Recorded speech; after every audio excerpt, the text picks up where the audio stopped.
မိမမုံသောလင်းဆိုပြီးပူလေးတင်တဲ့အခါ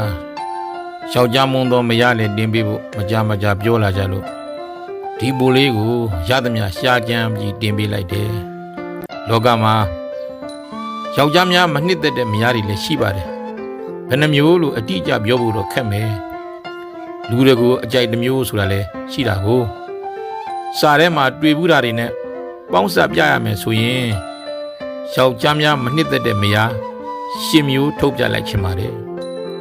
နံပါတ်1တခိုးနဲ့တူတဲ့မယားတဲ့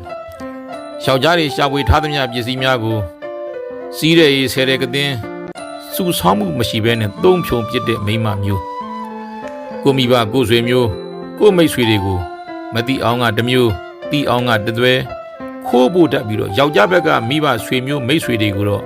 မပေးခြင်းနဲ့မိန်းမမျိုးအဓိကကတော့ရှာဖွေထားသမျှရသမျှငွေကြေးကို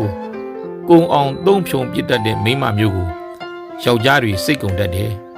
သူ့ကိုတော့တခိုးနဲ့တူတဲ့မယားလို့ဆိုတယ်နံပါတ်2အရှင်သခင်နဲ့တူတဲ့မယားတဲ့ကိုလင်သားကိုယောက်ျားကိုကြေးကျွန်လို့သဘောထားပြီးမနာရန်ခိုင်းလူရှိမချောင်သူရှိမချောင်စူဆဲငေါ့ငန်းနေတဲ့မိန်းမမျိုးယောက်ျားရှာဖို့ရသမျှပတ်စံကြတော့အကုန်တောင်းသိမ့်ကိုမိုးစေဖို့လက်ဖိုက်ဘူးလေးပြန်တောင်းတော့စူစူအောက်အောက်နဲ့အော်ငေါ့ပြီးမှပေးတတ်တဲ့မိန်းမမျိုးအဲ့ဒီလိုမိန်းမမျိုးကိုတော့အလုတ်ကိုမနာရန်ခိုင်းငွေတော့အကုန်သိမ့်မဝရည်စာပြန်ပေးတတ်တဲ့အဲ့ဒီလိုအရှင်သခင်နဲ့တူတဲ့မယားမျိုးကိုလည်းယောက်ျားတွေမနှစ်သက်တတ်ဘူးနံပါတ်3သူတသမားနဲ့တူတဲ့မယားကိုလင်သားကိုယောက်ျားရဲ့ကိုစိန်တစ်ပါးကိုဆင်းရဲအောင်အမျိုးအမြဲနှိပ်စက်နေပြီယောက်ျားတယောက်ရဲ့မာနကိုရိုက်ချိုးတာယောက်ျားတယောက်ရဲ့အစွမ်းစားတွေအားလုံးကိုတုံးသွားအောင်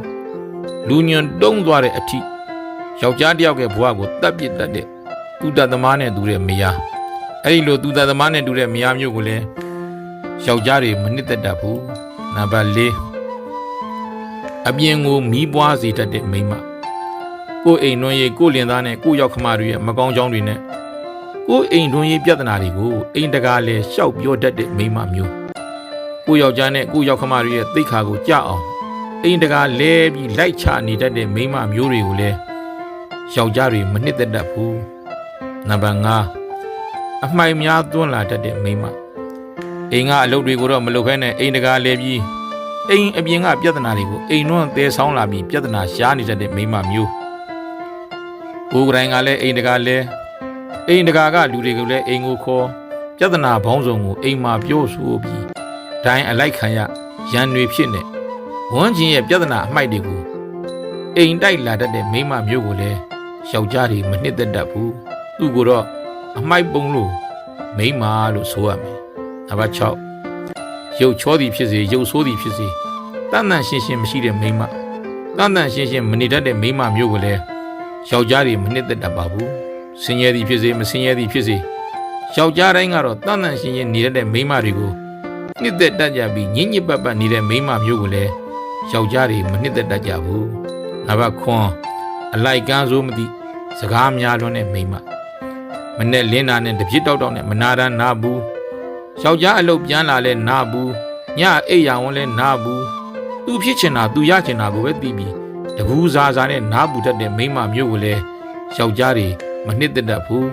အဲ့ဒီမိန်းမမျိုးကိုတော့ငကြီးကောင်လိုမိန်းမလို့ဆိုရမယ်နံပါတ်8ကံဆိုးတဲ့မိန်းမကံနေမကောင်းတဲ့မိန်းမကံဆိုးတဲ့မိန်းမကံမကောင်းတဲ့မိန်းမဆိုတာကံသုံးပါးမကောင်းတဲ့မိန်းမကိုဆိုတာကာယကံလှုပ်တာကိုင်တာလည်းမကောင်းနေတာထိုင်တာကလည်းမကောင်းကြမ်းကြမ်းရမ်းရမ်းနဲ့တိမ်တိမ်မွေ့မွေ့မရှိဘူးဝစီကံအပြောစိုးအဆူဆူရမ်းဆိုင်ဆိုင်ပြောကြမ်းကြမ်းထန်ထန်ပြောစူးစူးဆဲဆဲပြောတတ်တဲ့မိန်းမမနောကံစိတ်နေစိတ်ထားလည်းမကောင်းတဲ့မိန်းမကိုလည်းယောက်ျားတွေမချစ်မနှစ်သက်တတ်ဘူးဒါတွေကတော့ယောက်ျားတွေမချစ်မနှစ်သက်တဲ့မိန်းမတွေကို10မျိုးတော့ထုတ်ပြလိုက်တာပါ